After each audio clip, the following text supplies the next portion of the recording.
Oferecimento Gorilla, mochila para notebook, 10 vezes de R$ 11,12.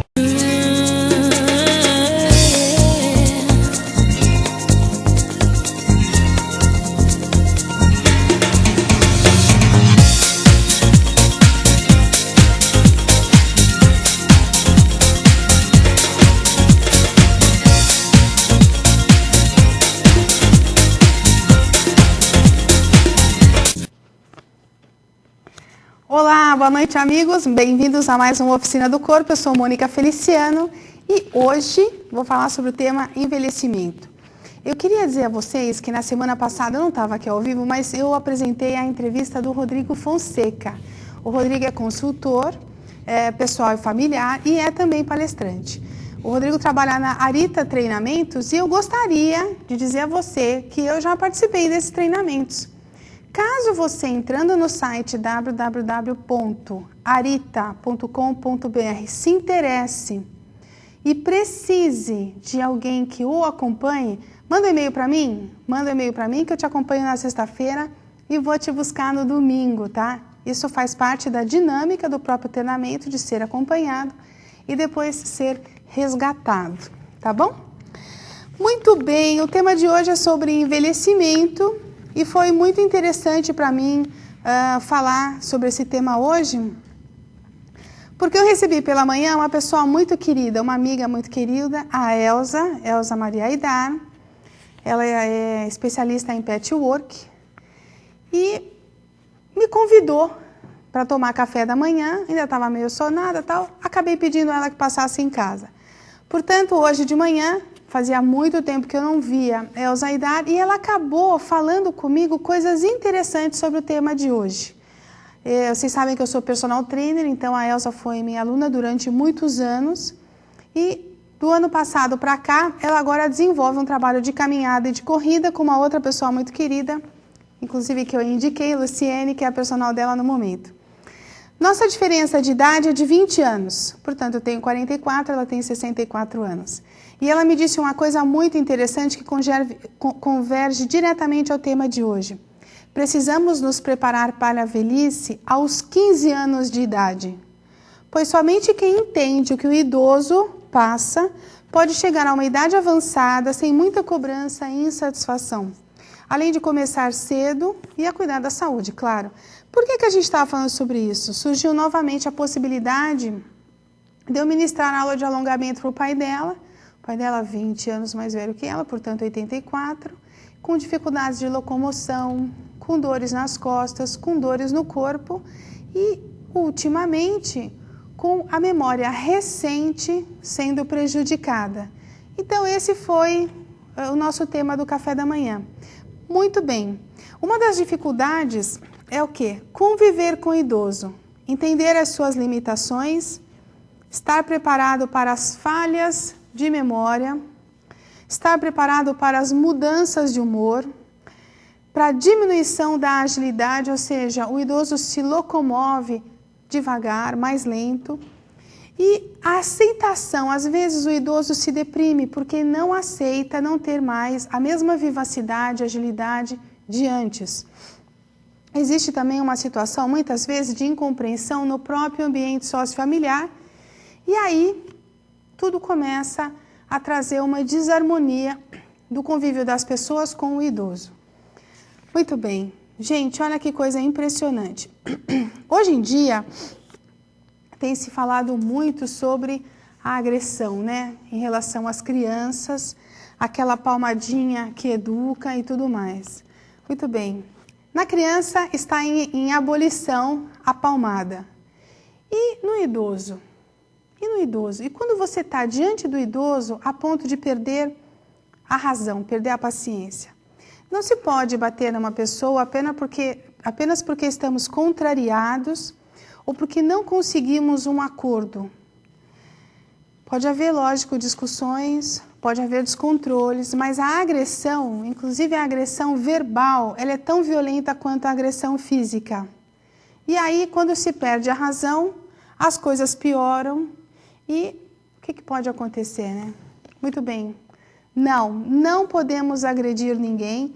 nem verbalmente, nem fisicamente. Temos que desenvolver esse autocontrole, esse respeito. Precisamos desenvolver tolerância, paciência, serenidade e manter o respeito para cuidarmos bem de quem também cuidou da gente. Então, o idoso, ele precisa muito mais de cuidados do que o jovem, porém, ele também precisa de uma dedicação. Isso serve também para quando a pessoa pensa, por exemplo, em engravidar, não é? Por quê? Porque você não vai apenas colocar uma pessoa no mundo como se fosse um bebê lindinho para sempre. Investir em um relacionamento é pautado na responsabilidade para com a vida, para com o crescimento, para a educação desse ser, para a formação intelectual e profissional, moradia, para as condições de saúde e as relações socioafetivas. Gente, não parece que eu estou descrevendo a necessidade que a gente tem também de se relacionar bem com o idoso? É a mesma coisa. A gente deve a quem cuidou da gente mais do que cuidados. A gente deve dedicação. Muito bem, mas então o que fazer, né? Como aprender? Como lidar com essa realidade de uma população cada vez mais idosa ou numa quantidade maior? Veja, hoje em dia nos estabelecimentos comerciais, as melhores vagas, aquelas mais pertinho do elevador, da escada, da entrada no shopping, no supermercado, são para idosos e para deficientes físicos. Nos bancos e em outras instituições também há preferências para o estacionamento e de atendimento. Então, hoje em dia é notório que o número de pessoas idosas que dirigem carros, que transitam no meio da população, digamos assim, jovem, né, ou de meia idade, é comum. Mais um motivo para a gente se preocupar com a própria velhice. Como você estará daqui a 15, daqui a 25, daqui a 35 anos? Como? Precisa pensar desde já. Cara minha, precisa pensar desde já. Embora essa atenção especial mereça mereça um suporte, digamos assim, inclusive de leis, porque na CNH, né, no Conselho Nacional de Trânsito, há leis que vigoram a partir de determinada idade, contemplando o quê? Dificuldade de visão, contemplando a diminuição da agilidade do reflexo, né? Então, embora tudo isso já seja contemplado também pela lei, o discernimento é algo assim muito importante, principalmente quando a gente está diante do idoso. É importante que a gente saiba se comportar e é importante que a gente seja tolerante. Claro, imaginando que o idoso também tenha atingido já um grau de maturidade, de sabedoria, que saiba lidar com o jovem. Muito bem. Assim, não podemos saber exatamente quais são as condições da pessoa que está ali do seu lado, sendo idosa, mas também não podemos saber quais são as condições de qualquer pessoa que está do seu lado. Quantas vezes você está num determinado local e, por uma mudança de humor, por um estresse, por um descontentamento, cria-se ali um ambiente de tumulto e de briga. Então, hoje, cada vez mais, a gente percebe, principalmente nas cidades grandes, que o sistema nervoso das pessoas, como algo vai de tolerância, né, anda abalado, anda sobrecarregado. E aí, cada vez mais, a gente percebe manifestações de raiva, de violência, de falta de educação, falta de respeito, né? Isso é uma coisa, então, que nós precisamos observar em nós mesmos e depois em quem está em nossa volta. Eu estou vendo aqui os e-mails. Muito bem, vocês podem participar colaborando com experiências pessoais de vocês, dizendo qual é a expectativa que vocês têm em relação à própria velhice ou como vocês lidaram com pessoas idosas na família, tá bom? Mandem para mim a opinião de vocês. Como, então, devemos nos preparar para uma velhice saudável? Bom, em primeiro lugar, observando a saúde física, né? E na saúde física, qual é o nosso cuidado? O check-up anual, a visita ao médico e aí uma verificação geral do seu estado de saúde. Como vai as dosagens sanguíneas, como está o funcionamento dos seus órgãos, como anda a sua disposição física, como está a saúde da sua coluna vertebral. E aí, o seu médico clínico geral ou especialista vai direcionar qual é o motivo, qual é a razão para ele verificar a sua condição atual de saúde. Esse check-up é feito anual em condições especiais relacionados a controles pré-cancerígenos, né, ou controles gerais. Devem ser feitos também a cada 2 anos, por exemplo, a mamografia para mulher e assim vai. Tá bom? Saúde física, então, além do check-up anual, a gente tem que ter o quê? Atividade física constante de intensidade leve e moderada. O que é isso? Diário? Veja, diariamente a gente tem a atividade física diária. Atividade física diária é aquela que te leva, por exemplo, da cama ao banheiro, do banheiro à sala, da sala ao closet, do closet à cozinha, né? São os seus movimentos relacionados ao dia a dia, tá? A atividade física, ela é algo já planejado, orientado, segmentado, assim, de acordo com a intensidade, pode ser um pouco mais intensa num dia e menos intensa no outro, variando, por exemplo, caminhada num dia com alongamento no outro, né? Porém, ela deve ser de intensidade leve ou moderada na fase adulta, no idoso. Não necessariamente algo extenuante, estressante, mas estimular a temperatura corporal, né, numa questão de elevação, eliminar através da sudorese, através do suor, sais e renovar, oxigenar por dentro todos os tecidos corporais. Então, a atividade física tem essa função de limpeza, de manutenção interna. Outro cuidado especial com o corpo que é a alimentação. Alimentação saudável e equilibrada, favorecendo o suporte necessário de todos os componentes nutricionais para o corpo, reduzindo o aporte de gorduras e de carboidratos, tá? Então, precisa haver um pleno equilíbrio em relação a isso.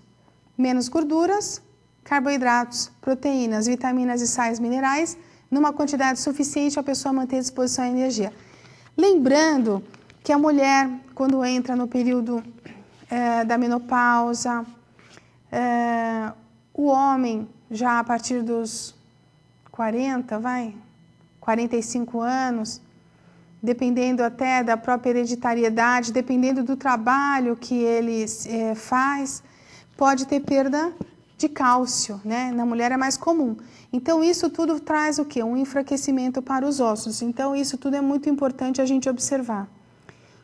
Qual o cuidado que a gente deve ter também com a parte física, né? Prevenindo qualquer tipo de doença e algum tipo de mal que nos traga mal-estar físico. A higiene pessoal deve ser diária. A higiene bucal, por exemplo, a gente deve fazer cada vez que come alguma coisa, ter a oportunidade de limpar os dentes. O corpo deve ser limpo e banhado pelo menos uma vez ao dia. Então, esses cuidados que parecem assim não importantes são fundamentais para a saúde corporal. Cuidados especiais com a pele, com as articulações e com os ossos. Ok. Saúde social. Como é que está a saúde social do idoso, né? Existe na saúde social uma preocupação relacionada com a comunicação das pessoas na família. Portanto, um convívio harmônico com familiares, uma rede de relacionamento social ativa, ou seja, uma pessoa que tenha amigos, uma pessoa que tenha condições de se relacionar com outras pessoas, não fique isolado socialmente. As atividades podem ser culturais também, periódicas e proativas, ou seja, fazendo o idoso se renovar no seu conhecimento e aprender cada vez mais. E que, inclusive, haja um bom relacionamento da pessoa idosa com os vizinhos, né? Porque os vizinhos podem, de uma certa forma, observando o dia a dia da pessoa, averiguar se alguma coisa não vai bem, se de repente a pessoa idosa que mora sozinha tem necessidade de algum tipo de ajuda. Uma outra coisa importante, aí eu destaco essas 3 saúdes, a saúde física, a saúde social, pensando também na família, a saúde mental, né? Como é dito que pela diminuição da quantidade dos neurônios e pela relação entre eles, o idoso se torna mais lento, tem inclusive um déficit de memória e tudo mais, o importante é manter a mente sempre ativa, com jogos de memória, com palavras cruzadas, com jogos como dama ou xadrez. Muitas cidades oferecem em praças públicas mesinhas, né, que as pessoas podem estar ali e praticarem esse exercício mental, esse convívio social. É importante também estimular o controle mental através da administração das contas, cuidados pessoais e uma perspectiva positiva de vida.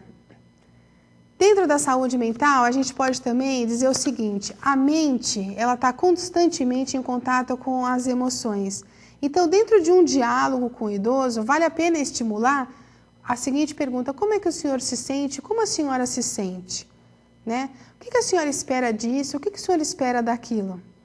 E trazendo, né, nessa comunicação com o idoso a relação dele com as emoções, para que ele possa vivenciar cada vez mais emoções positivas, né, e diminuir o número de situações ruins, tristes ou negativas que ele possa trazer em relação àquele momento de vida ou ao futuro. E por último, eu queria dizer uma coisa muito importante, até vou mencionar um exemplo que foi uma viagem que a minha mãe fez. Manter o equilíbrio, né? No controle mental, na saúde mental, o idoso deve ser capaz de julgar corretamente as coisas ao seu redor. Então, vou dar um exemplo. A diferença entre eu e minha mãe é 30 anos. Ela é super ativa, né? Ela tem 74 anos. Mas 2 anos atrás inventou de viajar para os Estados Unidos sozinha. Foi para Boston. E lá ia encontrar uma prima minha. Gente, o aeroporto de lá é enorme. Muito grande mesmo. E ela não fala inglês. Bom, eu quis fazer um recadinho para ela poder levar. Ela disse: não, pode deixar eu me vir. Eu estou com o endereço aqui da Daniela, estou com o nome dela e estou com o endereço dela. Pode deixar que eu chego lá. Só que o aeroporto era enorme e tinha muitas... tem um metrô interno, né? Então tinha muitas saídas. E ela não sabia em que saída ela tinha que encontrar a minha prima. Gente... Passados 40 minutos, ela ia de um lado, ela ia para o outro, ela perguntava para as pessoas do modo dela, quase que levaram ela para o departamento médico, porque achavam que ela estava biruta e tinha descido, inclusive, numa cidade errada. Mesmo verificando depois a passagem, não sabiam, né, o que essa senhora, onde ela encontraria a tal da Daniela, né? Até porque, no papel que ela tinha, não tinha o telefone da minha prima. Tinha apenas o endereço e o nome. Então, foi muito difícil para minha mãe sair de uma situação como essa. E ela falou para mim: Mônica, nunca mais eu viajo sozinha. E outra coisa, eu percebi o quanto é difícil a gente não falar uma língua estrangeira, o quanto é difícil a gente ir para um país pura e simplesmente acreditando que as pessoas, por boa vontade, vão ajudar o idoso. Não. Cada cultura faz com que as pessoas assumam uma postura e ali cada um estava cumprindo o seu trabalho. Ela não encontrou ninguém que tivesse dó, né, que tivesse iniciativa de ajudá-la. Então é bem complicado. Portanto, manter o equilíbrio e a capacidade de julgamento correto faz com que, inclusive, o idoso perceba que ele é limitado e que ele não pode fazer determinadas ações. Por exemplo, quando chegar no limite de colocar em risco a própria vida de outras pessoas ao dirigir, deve-se deixar de dirigir. E isso é uma coisa muito complicada de se falar. Sim, porque as pessoas às vezes têm aquela capacidade e estão lá há muito tempo. Ah, Giovana, não consegui entender aqui. Não consegui entender aqui a sua mensagem. Tá bom? Manda outra mensagem para mim? Obrigada. Gente, em 2007, foi o último levantamento do IBGE, a população brasileira acima de 60 anos representava cerca de 15.800.000 pessoas.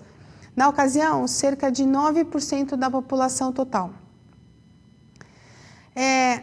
Além dessa questão, né, de se chegar sadio na velhice, que é a matéria de hoje, existe também uma outra que não dá para a gente deixar de falar. É assim: quem ajuda quando uma pessoa se torna frágil ou incapacitada na velhice?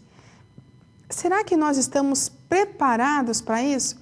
Lembra que eu falei da minha mãe? Temos 30 anos de diferença, mas ela é autônoma. Ela cozinha, ela vai ao supermercado, ela tem os cuidados com a higiene, ela administra a casa, ela limpa a casa. Então, é uma mulher saudável, dinâmica e que hoje não necessita de cuidados. Porém, e se ela necessitasse? Bom, hoje em dia, há uma educação comportamental para cuidarmos de idoso? Eu ainda não conheço. Diante de um pai ou mãe idoso necessitado, algum tipo de atendimento regular? Ou seja, quem assume a tarefa e por quê? A resposta normalmente são as filhas ou as noras. É comum isso. Agora, pode ser também o filho, né, que mora com a mãe, ou aquele que é solteiro, ou o mais novo, muitas vezes. Dentro de uma família com muitos irmãos, os mais propensos a ajudarem os pais são os que não têm filhos em casa, ou os que não estão trabalhando no momento, ou quem não é casado, ou normalmente até quem mora mais perto da casa dos pais. Normalmente o filho com mais apego forte ao pai e à mãe é aquele que está inclinado a prestar mais ajuda. Isso foi falado pelos pesquisadores Whitbeck, Simmons e Conger, tá? Numa pesquisa em 1991, lá nos Estados Unidos. Embora hajam casos e casos, é comum as mulheres, como filhas, né, assumirem os cuidados com os pais, por terem sido mães ou porque já estão inclinadas a prover a organização do lar, devido a cuidados que fazem quando se casam, por exemplo. Então, fica mais fácil para a mulher esse tipo de papel. É importante ressaltar que, embora as incapacitações se elevem no decorrer da idade, uma pesquisa de 1989 por Harris, no livro O Ciclo Vital, que eu vou falar no final, apresenta dados interessantes realizados em uma população dos Estados Unidos, numa amostragem de 1.791 pessoas com mais de 80 anos, e os dados foram muito interessantes. 67% das pessoas não apresentavam dificuldades ao levantar um peso de aproximadamente 5 quilos. 57 pessoas, mais da metade, não apresentavam dificuldades para subir escada até 10 degraus. Subiam perfeitamente, sem parar. 49% não apresentavam dificuldades para andar. E olha que é um percurso grande que eles mencionam no livro, só não entendi se é um percurso anual. Por isso que eu não mencionei aqui. 47% das pessoas não apresentavam dificuldades para flexionar o corpo para frente, para agachar-se ou se ajoelhar. É comum um idoso saudável falar assim para você: olha, eu consigo tocar o chão com as mãos, né? E aí promove ali um alongamento, uma flexão anterior de tronco, indo lá para baixo e mostrando que sim, consegue manter as pernas estendidas e tudo mais. Isso é comum. O que não é comum acontecer no decorrer do tempo é a saúde da coluna, a saúde dos joelhos e do quadril passam, né, a sofrer uma degeneração. Isso é comum. Não é comum manter essa flexibilidade. A pesquisa não oferece detalhes para entendermos essa população específica, né? Se eram trabalhadores rurais, se são pessoas de uma cidade desenvolvida. Lá eles não trazem essa informação. Mas evidencia que 1/3 deles não tinham dificuldade física comprometedora, não tinham nenhuma dificuldade comprometedora. E aí, como é que está a sua flexibilidade, né? Eu me pergunto. A flexibilidade da gente deve ser trabalhada no mínimo uma vez por semana, tá? Isso é uma dica importante. Alongamento, sem nenhum tipo de estresse balístico, nada, aquela coisa de você insistir, insistir, insistir.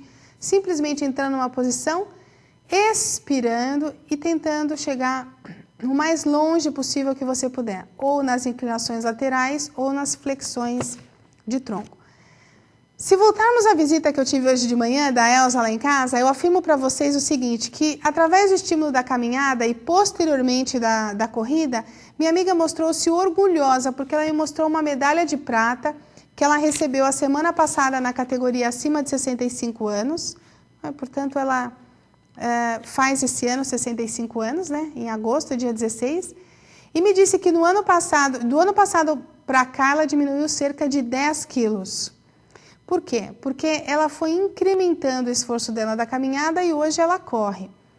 Com isso, ela ganhou mais disposição física, melhorou a arritmia cardíaca, que ela tinha um descompasso no coração, ganhou mais resistência cardiorrespiratória, ou seja, cansa menos, e percebe ter mais qualidade em sua vida.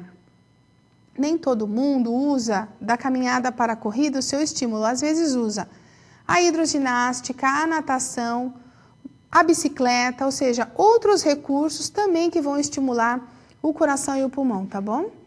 Ela já havia participado de uma atividade dessas de 5 quilômetros o ano passado e na corrida da longevidade promovida pelo Banco Bradesco, ela percorreu 6 quilômetros com tranquilidade. Inclusive, o recordista da prova fez 6 quilômetros em 38 minutos, que não é para todo mundo, mesmo quem é mais novinho tem dificuldade.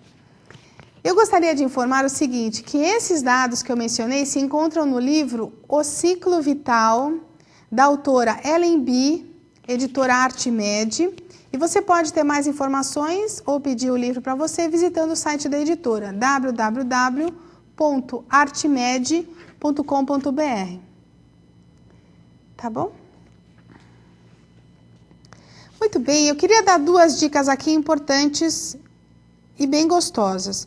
Uma eu já tinha mencionado e agora eu vou relembrar vocês, é a apresentação do grupo Doutores da Alegria, tá? Tudo o que você queria saber sobre o dia a dia dos Doutores da Alegria. Acontecerá no Teatro Tucarena, Rua Monte Alegre, 1024, 1024, às 11 horas da manhã. E o ingresso é meia, R$10, inteira, R$20. Tá bom? Não traz telefone. O dia é 1 de agosto e as apresentações são aos domingos. Na verdade, tem 1 de agosto e 7 de novembro, tá bom?